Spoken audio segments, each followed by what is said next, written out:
For today's project, you are going to make an interactive timeline on a Google Doc, and this timeline is going to be on the life of Alan Turing. Here is information about who he is.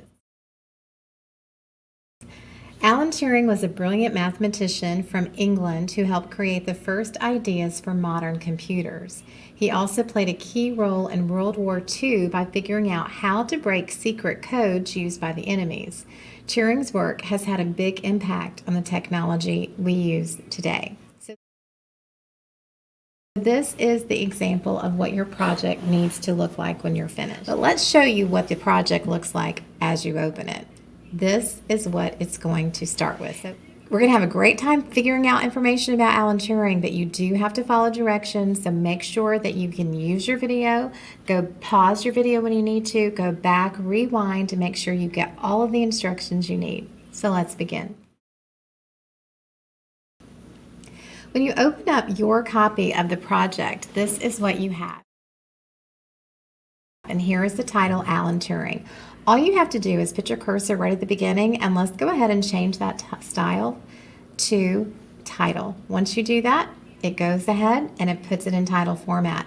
Now let's also go ahead and press the center alignment. So click the alignment tool and click the second option. Pause and do that now. The next thing we'll do is we're going to do the subtitle timeline of his life. Put your cursor right in front of the word timeline, go back to the style, choose subtitle. Now, once you have it there, click over to the alignment option and choose the second one for center. Pause and do that now.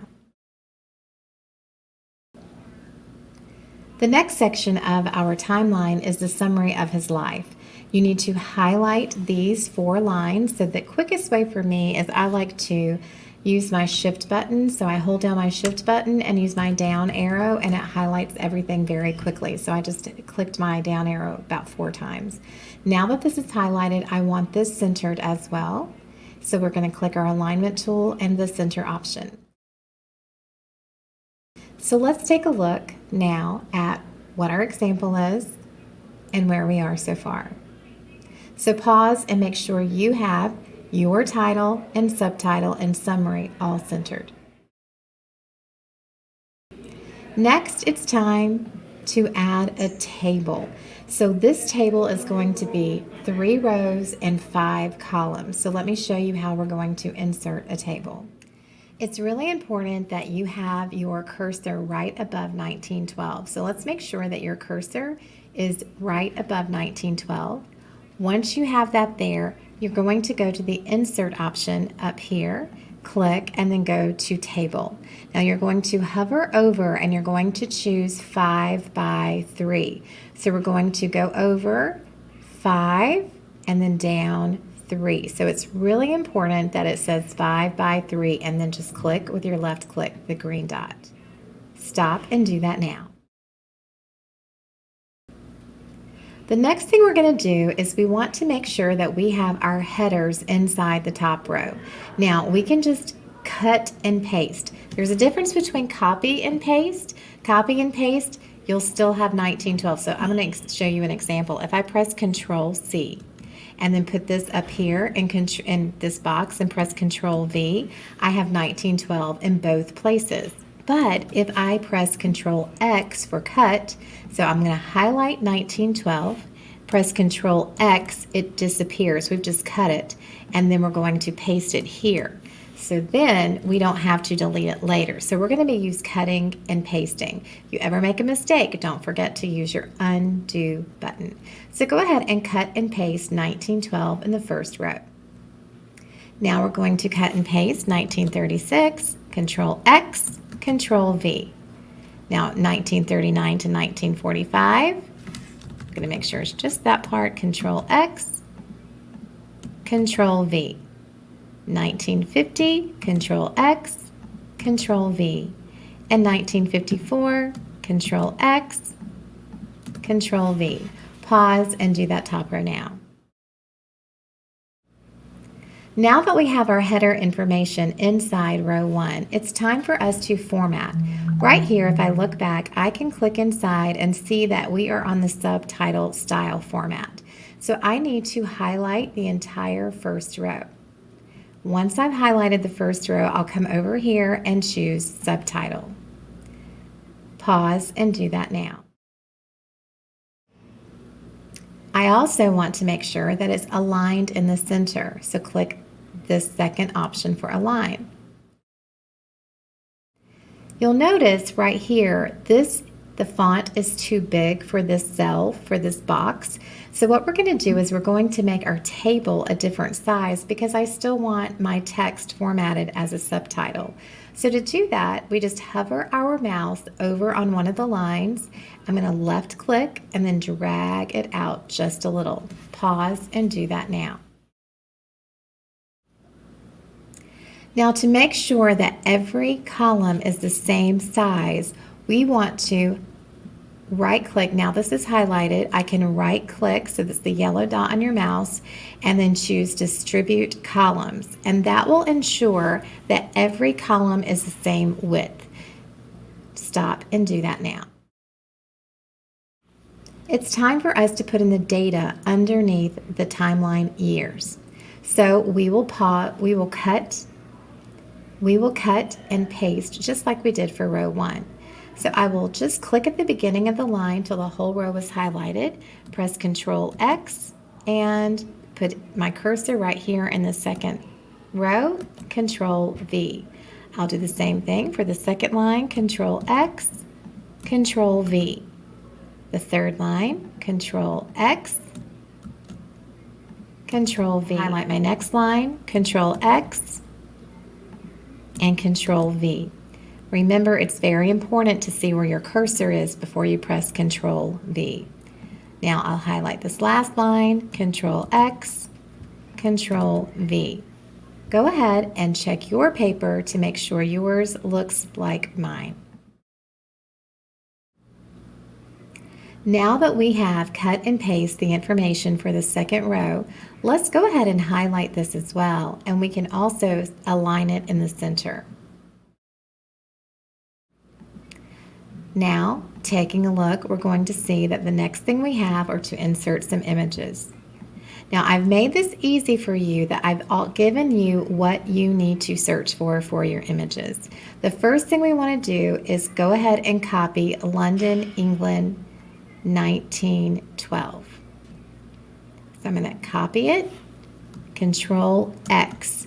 Now I need to go right up here, and before I do anything, I have Control X on my clipboard. I have London, England, 1912. But now I'm going to put my cursor in this bottom row. This is very important.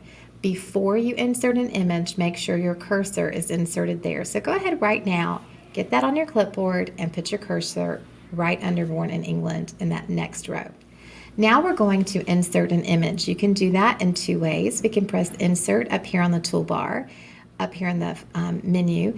We can press Insert, and then we can go to Image, and then we can search the web, or we could use the icon on the toolbar. Search the web. Once we're here, we'll use our shortcut Control V, and then press Enter, and it will bring up images of London, England at approximately 1912.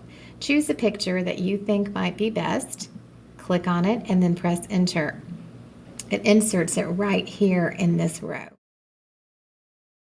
Now click on this again, and we're going to put a border on it. Once it's selected, you can see a pencil at the top that says border color. Click it, choose black or right here, and then 1 point. Pause and do that now. The next thing we're going to do is insert an image for 1936, which is the Turing machine 1936. Highlight this, press Control X. Before we do our searching, put your cursor right here in this third row. Now click Image, Search Web, and Paste. So you should have Turing machine 1936 and press Enter. Find a picture of the Turing machine that it looks similar to what it would have looked like back then. I think this is a good one, and press Insert. Pause and do that now. Once your image is here, please select it again, and then you can see the border color pencil, press black, and 1 point. We have one more image to search for, which is Bletchley Park in World War II.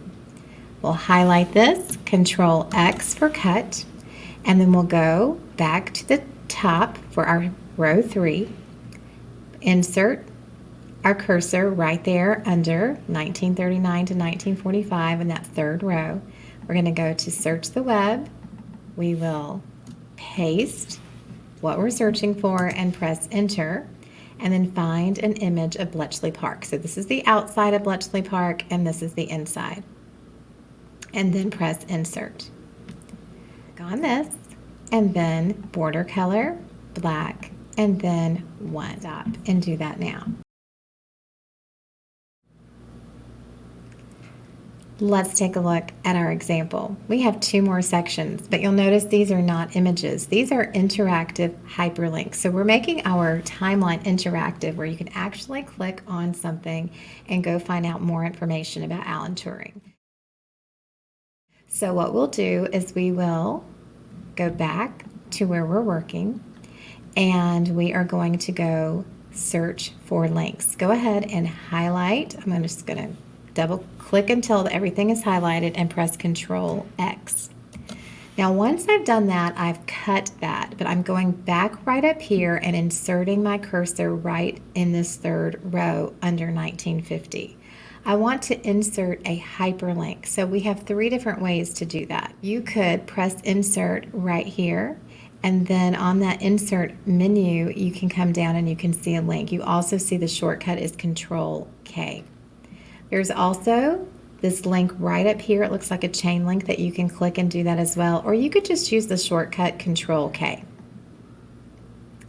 I am going to just click this link, and then here where it says search or paste a link, I want to search for what we have copied. I want to search for Alan Turing, what I've already pasted, what I already have on my clipboard. So I'm going to press Control V, and it's how he cracked the Enigma code. Now, right here, you have examples. Let's use the first one. If it's not the first one, it's just going to be the iwm.org.uk. So we're going to click that, and when we clicked it, it went ahead and applied that. So now if we hover over this and click, it takes us to a website that's going to explain more about what he has done. The last thing we want to do is we want to include a section on the location where he passed away, which was in Wilmslow, England. So this is right here. I'm going to copy this, or actually cut this, so highlight it and press Control X. And then right up here, I'm going to insert a link. So make sure you have the cursor right there. Click your link, and I'm going to press Control V. And this is Wilmslow, England. I'm going to use this very first one right here. And now we have an interactive link. So I'm going to scroll down to the bottom. I don't need any of this anymore. So whatever you have left at the bottom, as long as you have this and it looks like it should, that's how it should look, then we're going to delete this. So highlight it and press delete. And you might have to press the backspace arrow to make sure you only have one page now, but this is your project, the Alan Turing Timeline of His Life, and it's an interactive timeline where you can click and you can explore different things about him and where he lived and where he died. You can turn this in and then move on to when you're finished.